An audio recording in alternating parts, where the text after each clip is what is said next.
सुप्रभात। नमस्कार सबको।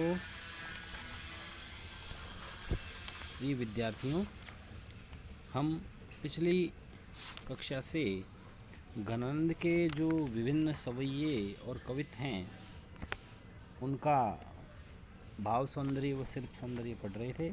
आज फिर हम घनानंद के 3 सवैये व एक कवित जो है वह पढ़ेंगे।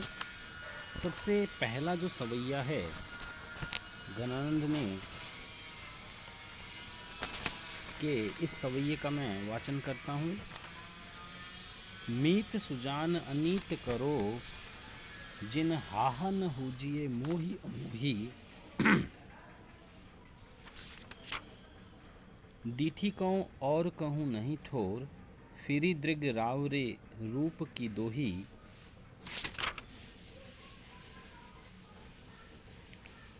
एक बिसास की टेक गहे लगी, आस रहे बसी प्राण बटोही। हाँ घनानंद जीवन मूल दई, कित प्यासन मारती मोही। ये जो घनानंद का सवैया है, इसमें घनानंद जो है वो हमें बता रहे हैं कि विरहिणी नायिका किस प्रकार अपने प्रियतम को उपालंब देती है। इसमें नायिका की, प्रेमिका की प्रेम से उत्पन्न दीनता का वर्णन है, क्योंकि उसका प्रियतम निष्ठुर है और उसने प्रेमिका को मजबूर कर दिया है ये बात कहने के लिए। मीत सुजान, सुजान कृष्ण के लिए है कि हे प्रिय कृष्ण, अनीति करो जिन, जिन का मतलब नहीं, कि आप मेरे साथ अनीति मत कीजिए। हा हा, ये हाय हाय है। हा हा न हुजिए मोहि अमोही, हाय हाय, इस प्रकार मुझसे मोह करके अमोही मत बनिए। दीठी कहूँ और कहूँ नहीं ठोर, दीठी का मतलब नज़र, दीठी कहूँ की दृष्टि का, नज़र का, और कहूँ नहीं ठोर, और कोई सा स्थान नहीं है। फिरी दृग रावरे रूप की दोही, और यह तो आपके रूप की दोही है। आपके रूप की दोही, दोही का मतलब दुहाई, कि हे प्रिय, आँखों को आपके रूप की दुहाई है कि ये आँखें जो है आपके अतिरिक्त किसी को सुंदर नहीं मानती। एक विसास की टेक गहे लगी, गहे का मतलब है ग्रहण करना, टेक का मतलब है सहारा, कि मुझे तो इसी आस्था की, इसी विश्वास की, विश्वास का सहारा है। आस रहे बसी प्राण बटोही, इसी आशा के सहारे मेरे प्राण रूपी बटोही, बटोही का मतलब है पथिक, प्राणों को बटोही कहा गया, आरोप किया गया, रूपक अलंकार है कि प्राण रूपी पथिक जो इसी आशा के सहारे जिंदा हैं। हो घनानंद जीवन मूल दई, जीवन मूल का मतलब है जीने की आवश्यक आशा, जीवन को वैसे पानी भी कहा जाता है। हो घनानंद जीवन मूल दई, कित प्यासन मारत मोही, कि हे घनानंद, आप तो मेरे जीवन मूल हो, मेरे जल के प्रमुख स्रोत हो, आप आनंद के घन हो। कित प्यासन मारती मोही, मुझे आप क्यों प्यासे रख रहे हो, अर्थात मुझे मेरे आप सन्निकट क्यों नहीं आ जाते, आप इतने दूर क्यों हो, आप नज़दीक आकर मेरी प्रेम पिपाशा को दूर कीजिए। तो ये जो सवैया, इसमें विषम प्रेम का सुंदर चित्रण है, जिसमें नायिका श्री कृष्ण के माध्यम से नायक को आपके उपालंब दे रही है। घन आनंद शब्द में और जीवन शब्द में श्लेष अलंकार भी है। जीवन का अर्थ पानी भी है, जीवन का अर्थ जीवन भी है। घनानंद नायक का नाम भी है और घनानंद है आनंद के घन, अर्थात आनंद के बादल। सवैया छंद है, ब्रज भाषा का सौंदर्य प्रकट हो रहा है, मधुरता प्रकट हो रही है।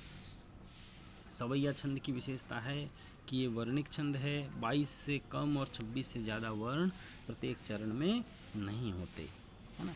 अब हम दूसरे सवैये की तरफ चलते हैं।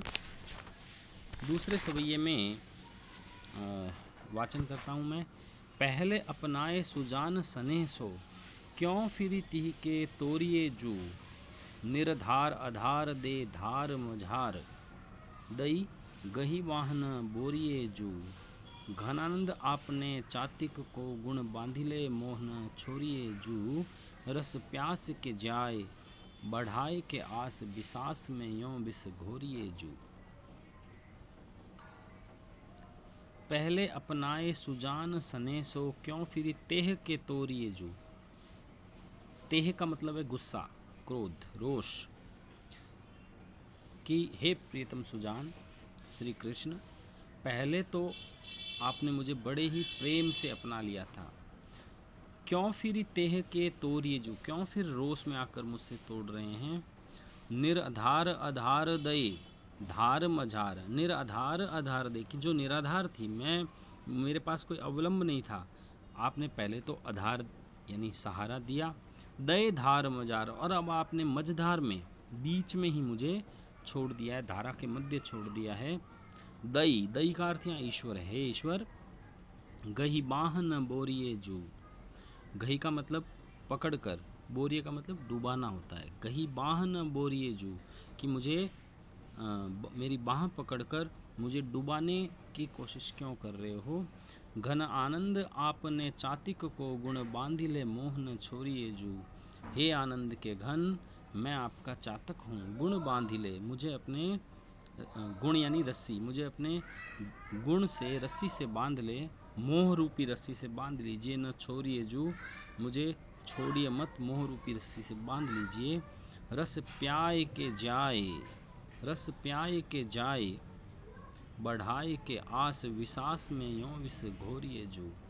रस प्याय के जाए, आप अपने प्रेम रूपी रस का पान कराकर, बढ़ाए के आस, मेरी आशाओं को बढ़ाकर, अब विश्वास में यों विष घोरिए जू। अब आप मेरी आपके प्रति इतनी आशा हो गई है, अब आप उसमें, उस आशा में अपना विष जो है वो मत घोलिए, उसे नष्ट मत कीजिए। ये सांसारिक नीति के विपरीत है। आपने मुझे अपनाया, मुझे सहारा दिया, और अब आप जो है मुझे छोड़ रहे हैं, यह ठीक नहीं है।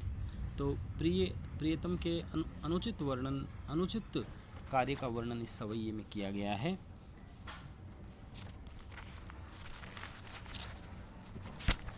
अब अगले सवैये की तरफ, अगले कवित की तरफ चलते हैं।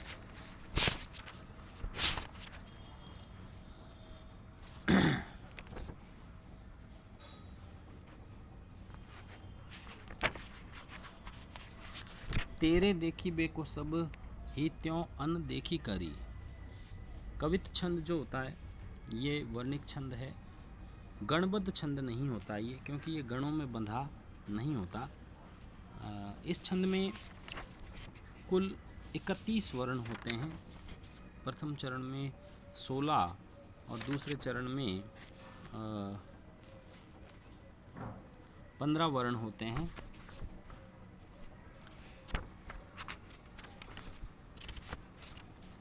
इसका वाचन मैं कर रहा हूँ। तेरी देखी बेको सब ही त्यों अन देखी करी।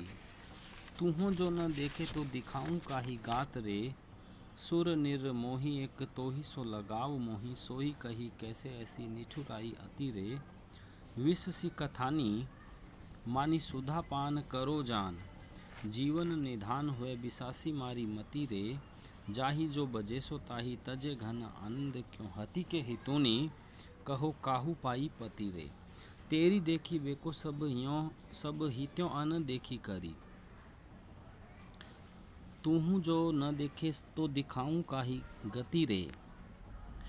यहाँ पर प्रियतम की निष्ठुरता का वर्णन करते हुए फिर विरही नायिका पालिंग देती हुई कहती है कि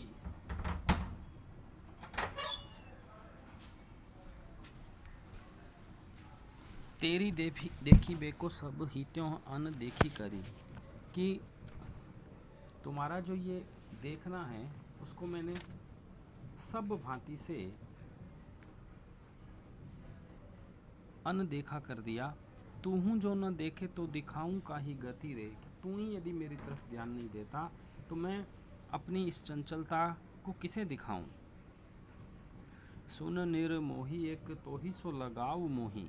निर्मोही और मोही शब्द में सभंग यमक दृष्टिगत होता है।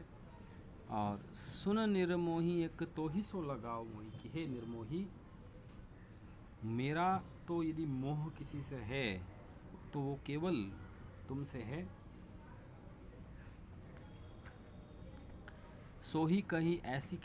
सोही कही कैसे ऐसी निठुर आई अति रे। तो फिर तुम इतने निष्ठुर मेरे लिए क्यों बन गए हो। विष सी कथानी मानी सुधा पान करो जान। विष सी कथानी, कि मेरी जो कहानी है वो विष के समान हो गई है। विष सी कथानी मानी सुधा पान करो जान। जीवन निधान होए बिसासी मारी मति रे।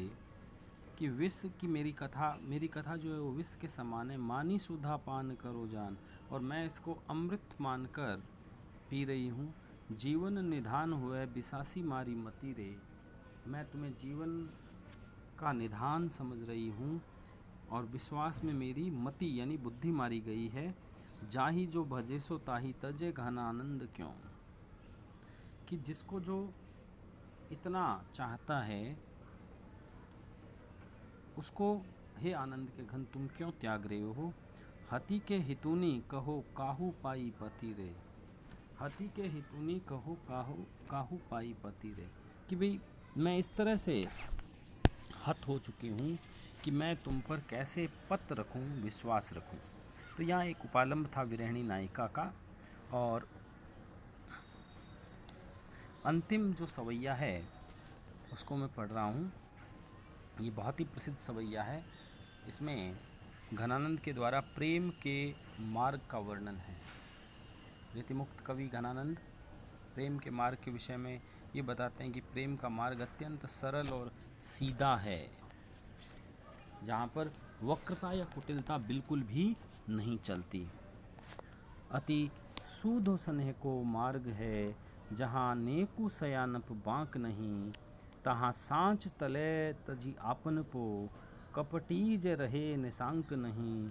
घन आनंद प्यारे सुजान सुनो, यहाँ एक ते दूसरो आंक नहीं। तुम कौन धोपाटी पड़े हो, लल्ला कहो मन लेहु पे देहु छटांक नहीं। ये बहुत ही प्रसिद्ध सवैया है घनानंद का, जिसमें उन्होंने प्रेम मार्ग की सरलता का वर्णन किया है। बौद्धा जो रीतिमुक्त कवि थे वो ठीक इसके उलट कहते थे। वो कहते हैं ये प्रेम को पंथ कराल महा तरवार की धार पे धावनो है। मतलब उन्होंने प्रेम के पंथ को, प्रेम के मार्ग को भयानक बताया, तलवार पर चलने के समान बताया। वहीं घनानंद प्रेम मार्ग की सरलता का वर्णन कहते हुए कहते हैं अति सूधो स्नेह को मार्ग है, कि अत्यंत ही सूधा ये मतलब सीधा प्रेम का मार्ग है, सरल मार्ग है। जहाँ नेकु सयानप बांक, नेकु मतलब थोड़ी भी, सयानप यानी सयानापन, चतुरता, बांक का मतलब वक्रता, कुटिलता, जहाँ थोड़ी सी भी चतुराई या वक्रता कुटिलता नहीं चलती। तहाँ सांच चले तजी आपन पो, कपटी जे रहे निशांक नहीं। यहाँ जो सच्चे प्रेमी होते हैं वही अपना अहंकार छोड़कर त्याग कर चलते हैं। कपटी जे रहे निशांक नहीं, और जो कपटी लोग होते हैं वो इस मार्ग के योग्य नहीं हैं। घनानंद प्यारे सुजान सुनो। घनानंद जो है वो ये शब्द कवि के लिए तो है ही, इसके अलावा आनंद के घन इसका श्रेष्ठ अर्थ लें कि हे आनंद के घन, तुम चतुर श्री कृष्ण इतना सुन लो, यहाँ एक ते दूसरो अंक नहीं। कि मैंने तो जीवन में एक ही अंक सीखा है, एक से आगे दूसरा तीसरा चौथा अंक नहीं सीखा है। मतलब कहने का अर्थ ये कि मेरा यदि प्रेम है वो तुमसे है, केवल एक से है। तुम कौन धोपाटी पड़े हो, यहाँ उपालंब है प्रियतम के प्रति। तुम कौन धोपाटी पड़े हो। पाटी पड़ना एक मुहावरा है और इसका प्रयोग लक्षणा शब्द शक्ति दृष्टिगत होती है इस प्रयोग से। तुम कौन धोपाटी पड़े हो, कि तुम्हें ये किसने सिखाया है, तुम कहाँ से ज्ञान प्राप्त किए हो। मन लेहु पे देहु छटांक नहीं, कि तुम मन तो ले लेते हो ना, मेरा मन तो तुमने ले लिया है, पर देते छटा का अंक भी नहीं हो। मन लेहु पे देहु छटांक नहीं। और जो अंतिम जो पंक्ति है इसमें मन और छटांक शब्द में श्लेष भी है। मन का अर्थ आत्मा है और छटांक का अर्थ, छठा का अंक मतलब सौंदर्य का अंक भी नहीं देते हो। और मन का अर्थ एक मण से भी लिया गया, एक तोल की मात्रा है 40 किलो, और छटांक का मतलब थोड़ा भी नहीं। तो ये एक बहुत ही प्रसिद्ध सवैया है गणानंद का, जिसमें उन्होंने प्रेम के सरल मार्ग का वर्णन किया है और जिस पर सच्चे प्रेमी ही चल पाते हैं ये बताया। और साथ ही उपालंब दिया अपने प्रियतम को कि तुम मन भर ले लेते हो, छटांक भी नहीं देते, तुमने मेरी आत्मा तो ले लिया, अपने रूप सौंदर्य का जरा भी दर्शन नहीं कराते हो। शुक्रिया विद्यार्थियों, आपको मैंने अभी 3 सवैये और एक कवित्व बताया है। आप इनका भाव सौंदर्य और शिल्प सौंदर्य जान चुके हो। आप इन चारों की सप्रसंग व्याख्याएं लिखकर मुझे व्हाट्सएप के माध्यम से भेजें। शुक्रिया।